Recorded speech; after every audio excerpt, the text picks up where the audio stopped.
بسم اللہ الرحمن الرحیم۔ السلام علیکم۔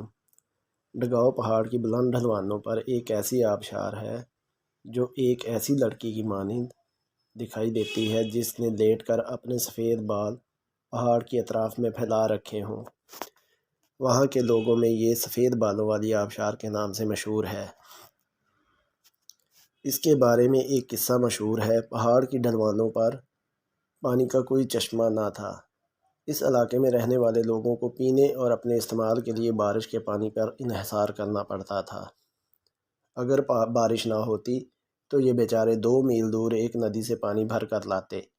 چنانچہ ان علاقوں میں پانی تیل کی طرح قیمتی سمجھا جاتا تھا۔ اس گاؤں میں ایک خوبصورت لڑکی رہتی تھی جس کے خوبصورت لمبے بال اس کے ٹخنوں کو چھوتے تھے۔ سب لوگ اس کو لمبی زلفوں والی لڑکی کہہ کر پکارتے تھے۔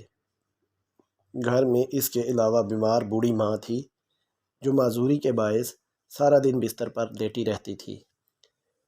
دونوں کی گزر اوقات پالتو جانوروں پر تھی جنہیں لمبی بالوں والی لڑکی ہی پالتی تھی۔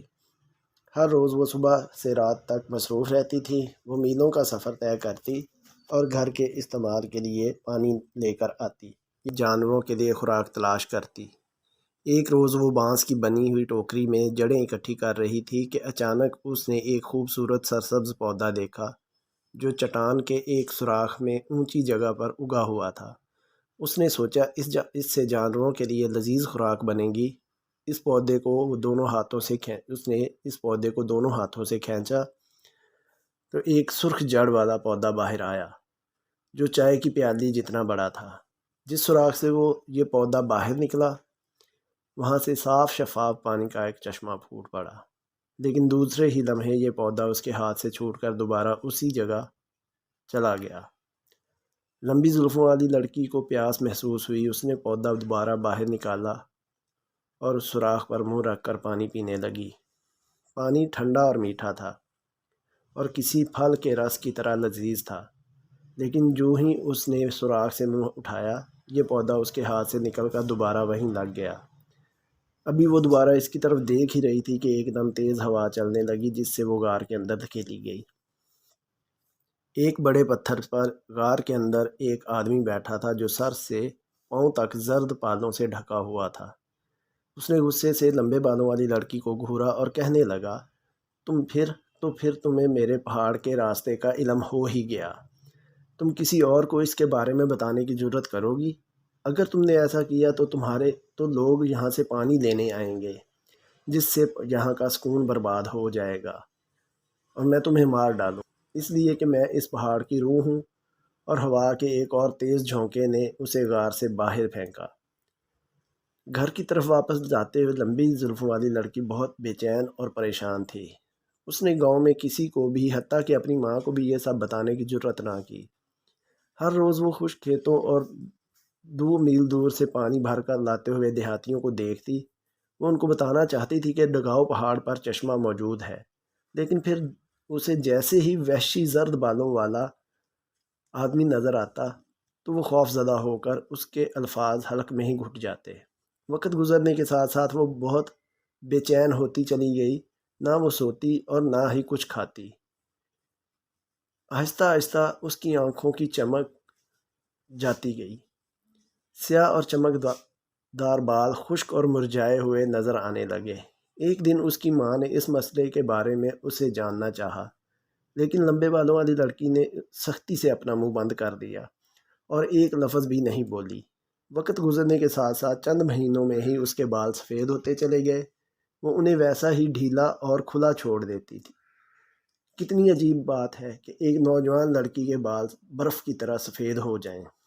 لمبی زلفوں والی لڑکی اپنے دروازے کے باہر بیٹھی آتے جاتے لوگوں کو دیکھتی رہتی۔ وہ کسی وقت بیٹھی ہوئی خود سے باتیں کرتی، ڈگاؤ پہاڑ پر لیکن پھر جملہ نامکمل چھوڑ کر اتنے زور سے دانت بھینچتی کہ خون نکل آتا۔ ایک روز وہ حسب معمول اپنے مکان کے بیرونی دروازے پر جھکی ہوئی تھی کہ اس نے سفید داڑھی والے بوڑھے آدمی کو 2 میل سے پانی لاتے ہوئے دیکھا۔ ایک دم وہ ایک پتھر سے ٹکرایا اور اس کی بالٹی ٹوٹ کر سارا پانی بہنے لگا۔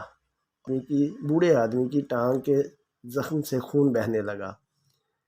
لمبے بالوں والی لڑکی اس کی مدد کو لبکی، اپنے کپڑوں سے ایک ٹکڑا پھاڑ کر بوڑھے آدمی کے زخم پر پٹی باندھی۔ اس کی آہیں سن کر، اس کی درد کی شدت کو دیکھ کر اس نے سوچا کہ تم موت سے ڈرتی ہو، محض اسی وجہ سے کھیت خشک ہیں، فصلیں مرجھائی ہوئی ہیں اور دیہاتی مصیبت میں مبتلا ہے۔ یہ تو تمہارا موت سے خوف ہے جس کی وجہ سے اس بوڑھے کی ٹانگ ٹوٹی۔ اس سے زیادہ وہ اپنی سوچوں کو جاری نہ رکھ سکی، ایک دم چلا کر بولی، بڑے ابا، ڈگاؤ پہاڑ پر ایک چشمہ ہے، وہاں سے صرف ایک پودا نکالنا ہے، اس پودے کو ٹکڑے ٹکڑے کر دیں، چٹان کا سوراخ چوڑا کر دیں تو پانی پہاڑوں سے نکل آئے گا۔ یہ بات بالکل سچ ہے اور میں نے اپنی آنکھوں سے اسے دیکھا ہے۔ بوڑھے آدمی کی جواب کا انتظار کیے بغیر اس نے اپنے بالوں کو جھٹکا اور سارے لوگوں کو پکارا، جلدی آؤ، جلدی، ڈگاؤ پہاڑ پر پانی ہے۔ پھر اس نے تفصیل سے بتایا کس طرح اس نے چشمہ دریافت کیا۔ اس نے پہاڑوں کی روح کی باتوں کے علاوہ سب کچھ بتا دیا۔ گاؤں والے دراز صرف دوشیزہ کو ہمیشہ سے ہی رحم دل اور دیانتدار سمجھتے، لہٰذا انہوں نے اس کی بات پر فوراً یقین کر لیا۔ مختلف ہتھیار لیے وہ ساتھ چل پڑے، یہاں تک کہ وہ چٹان کے اوپر پہنچ گئے۔ لمبے بالوں والی لڑکی نے پودے کو دونوں ہاتھوں سے پکڑ کر کھینچا اور لوگوں سے کہا، جلدی سے اس پودے کے ٹکڑے کر دو۔ جلد ہی پودے کو کاٹ دیا گیا اور چٹان کے سراغ سے پانی باہر آنے لگا، لیکن یہ سوراخ چائے کی پیالی سے بڑا نہ اور بہت ہی کم پانی باہر آ رہا تھا، لہٰذا بہت سے دیہاتیوں نے لڑکی کے کہنے پر جلدی جلدی سوراخ کو چوڑا کرنا شروع کر دیا۔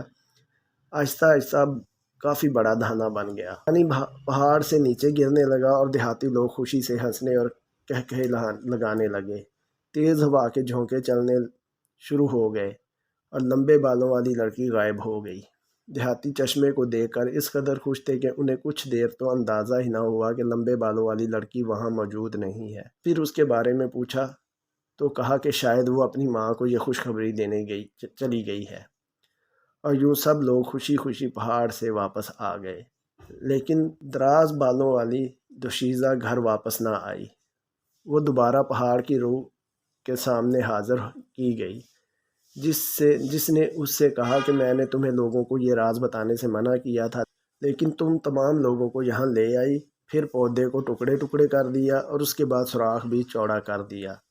اب میں تمہیں ماروں گا۔ بالوں کو تھامتے ہوئے لڑکی بے تعلقی سے جواب دیا، میں دوسروں کی خاطر مرنے سے نہیں گھبراتی۔ پہاڑ کی روح نے غصے سے دانت پیستے ہوئے کہا، میں تمہیں آسان موت مرنے بھی نہیں دوں گا۔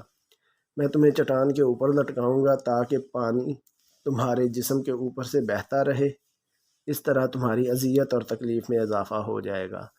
لمبے بالوں والی لڑکی نے جواب دیا، میں دوسروں کی خاطر ایسی تکلیف برداشت کر سکتی ہوں۔ میری تم سے صرف ایک درخواست ہے، مجھے ایک بار گھر جانے کی اجازت دو تاکہ میں کسی سے اپنی بیمار ماں اور جانوروں کا خیال رکھنے کا کہہ دوں۔ پہاڑ کی روح نے کچھ دیر بعد اس کو جانے کی اجازت دی، لیکن ساتھ ہی یہ بھی کہا کہ یاد رکھو، اگر تم واپس نہ آئی تو میں نہ صرف چشمے بند کر دوں گا بلکہ تمہارے گاؤں کے ایک ایک شخص کو مار ڈالوں گا، اور تم واپس آ کر خود ہی پانی کے نیچے لیٹ جانا، مجھے دوبارہ تنگ کرنے کی ضرورت نہیں۔ لمبے بالوں والی لڑکی نے اس بات میں سر ہلایا اور ہوا کے جھونکے نے اسے پہاڑ کے دامن میں اتار دیا۔ نیچے بہنے والے پانی سے فصلوں اور کھیتوں کو سیراب ہونے کا تصور کر کے وہ مسکرائے بغیر نہ رہ سکی۔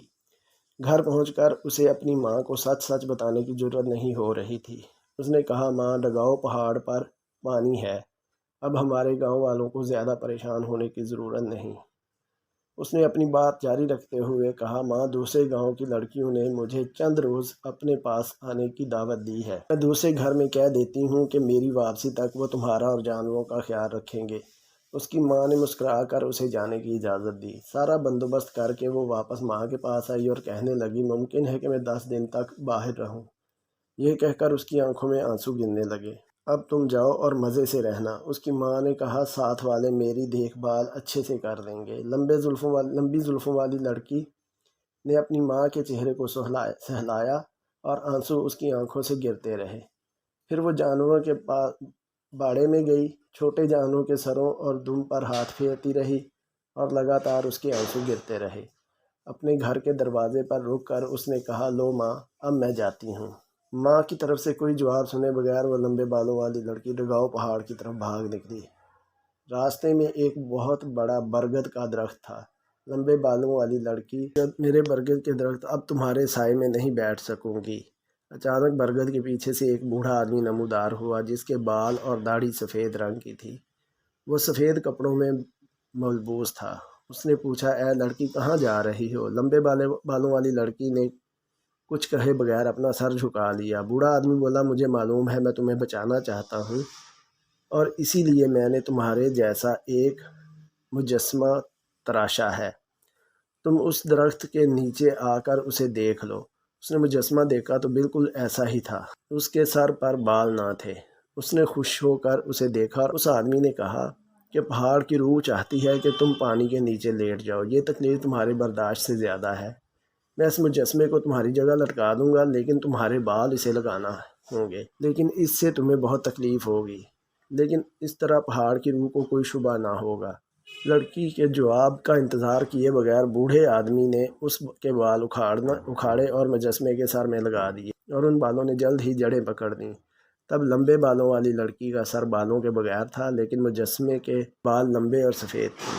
بوڑھے آدمی نے مسکرا کر اسے گھر جانے کو کہا اور کہنے لگا، اب کھیتوں میں پانی، فصل بونے میں مدد کی ضرورت ہے، اس کے بعد تمہاری زندگیاں بہتر ہو جائیں گی۔ پھر بوڑھا تیزی سے ڈگاؤ پہاڑ کی طرف نکل گیا۔